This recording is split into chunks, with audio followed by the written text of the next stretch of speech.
Bonjour à tous et bienvenue dans ce journal. Samedi dernier à l'Isle-Adam, Axel Poniatowski a convié ses partisans à une réunion sur l'Office national des forêts en présence de son président Hervé Guémard. À la surprise générale, l'ancien ministre de l'économie a annoncé vouloir faire des forêts de Montmorency, Carnel et l'Isle-Adam des forêts pilotes périurbaines. Plus d'explications dans ce reportage de Fabien Madigou. Pétitions, chaînes humaines, les actions en faveur des forêts valdoisiennes se sont multipliées ces dernières semaines.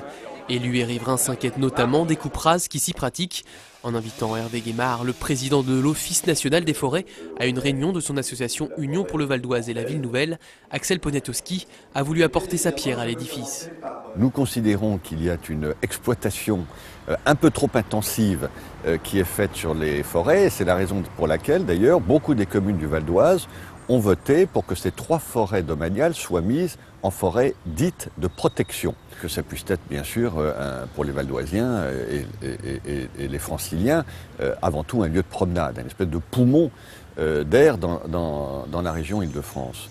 Avec un sujet aussi sensible que l'exploitation des forêts domaniales, rien d'étonnant à voir une assistance comble à la maison de l'Isle-Adam. Beaucoup de citoyens ont ainsi pu faire part de leurs inquiétudes à Hervé Guémard. Le président de l'ONF a répondu à chacun et a même surpris son monde en annonçant sa volonté de faire des forêts de Montmorency, Carnel et l'Isle-Adam des forêts pilotes périurbaines. Une forêt doit vivre, elle doit être éclaircie périodiquement. Je ne crois pas qu'on soit dans un débat protection intégrale ou surexploitation. Et c'est cette voie moyenne qui n'est pas le plus petit commun dénominateur, mais qui doit être un projet partagé pour les forêts périurbaines. Le président de l'ONF a donc réaffirmé l'importance d'une coupe d'arbres intelligente pour régénérer les forêts. Dans les prochains jours, ses collaborateurs entreront en relation avec les associations et les élus locaux pour se mettre au travail et veiller à une meilleure gestion des forêts périurbaines dans cette partie du Val d'Oise. Un premier pas, en attendant pourquoi pas le classement en forêt de protection. Quel destin pour l'art public? C'est la question qui a été posée récemment à Cergy lors d'un colloque international organisé par l'UNESCO. Et si l'organisation a choisi la Ville Nouvelle pour parler art, c'est que Cergy fait figure de modèle avec son axe majeur. Johan Bensoussan. Dans le rôle du visiteur, l'écrivain italien Umberto Eco et pour le guider, l'architecte israélien Dani Caravan.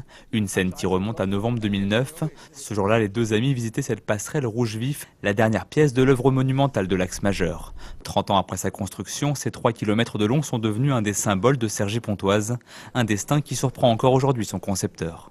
Je ne cherchais jamais à faire un projet de 3 km.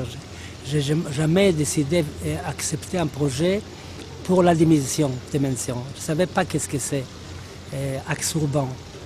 Je n'avais pas une théorie. Mon théorie, c'est seulement de créer un espace pour l'homme, que l'homme sent bien, qu'il veut venir là-bas, c'est tout. Loin des musées, des galeries ou des théâtres, l'art public se veut accessible à tous et partout. Installé de façon temporaire ou permanente, aujourd'hui une centaine de créations ont investi l'espace urbain de Cergy-Pontoise.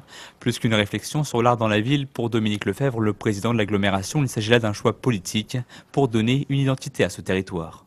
La manière dont les habitants de cette ville, et notamment de ce quartier de l'Axe-Major, le quartier Saint-Christophe, celui qui concentre les plus grandes contradictions sociales, peut-être les plus grandes difficultés, et donc où la question du vivre ensemble et comment on vit ensemble est fortement posée.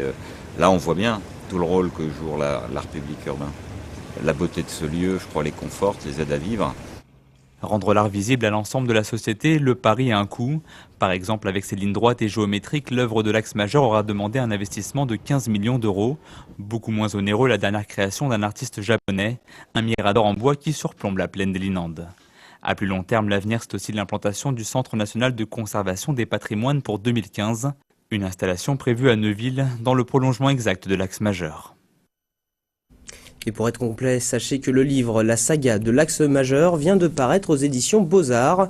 240 pages pour tout connaître, station par station, de l'aventure artistique de l'architecte Dani Caravan. En bref, Maxime Teixeira n'ira pas plus loin à Roland-Garros. Le tennisman du club de Sannois est éliminé au 2e tour par le Suisse Roger Federer. Le Valdoisien s'est incliné logiquement en 3-7, 6-3, 6-0, 6-2. Le plus grand dojo du Val d'Oise a été inauguré hier à Saint-Gratien. Avec une surface de 1200 m², dont la moitié de tatami, ce nouvel équipement, tout en bois et en verre, a coûté 3 500 000 €. C'est donc un bel outil qu'ont désormais à leur disposition les licenciés du club. Reportage. Fini les problèmes de place pour les quelques 800 licenciés de Saint-Gratien. Judo, Aïkido ou encore Taekwondo pourront désormais cohabiter facilement sur les 600 mètres carrés de tatami. Le dojo peut même accueillir de nouvelles disciplines comme le kung-fu. Surtout, le club entend profiter de ce bel outil pour doper ses résultats sportifs. Vous pouvez voir, on n'est pas limité sur le nombre de places. L'ancien dojo, on était vraiment à l'étroit. Et là, ça va nous permettre de vraiment bien travailler. Déjà que avec ce petit dojo, on arrive à faire de bons résultats. Espérons qu'avec celui-ci, ils seront excellents. Respectant la tradition japonaise, la construction en bois du dojo reflète l'état d'esprit des arts martiaux. Avec même un jardin zen, rien n'a été laissé au hasard pour répondre aux attentes des pratiquants. La lumière, la qualité du tatami, la qualité des éclairages, enfin tout un ensemble qui fait qu'il y a un vrai plaisir à pratiquer dans cette structure. Elle a vraiment été pensée, j'allais dire pour une fois, aux personnes qui pratiquent les arts martiaux. Et ça, c'est très rare. Espérons que ça va marcher, que ça va attirer un peu plus de monde et que les gens auront plaisir à pratiquer dans quelque chose de propre, d'agréable, ouvert sur la rue et sur l'espace extérieur. Sans gradin, le dojo ne pourra pas accueillir de compétition. En revanche, il sera un lieu privilégié pour les stages de perfectionnement. Un cadre idéal donc pour les adhérents du club de Saint-Gratien, qui porte d'ailleurs le nom de son fondateur, Guy Dupuis. Jusqu'au 17 juin, le Centre Information Jeunesse de Cergy-Pontoise accueille l'exposition Des Nus des Mois. Photos et moulages sur le thème du corps féminin et de ses complexes sont à découvrir.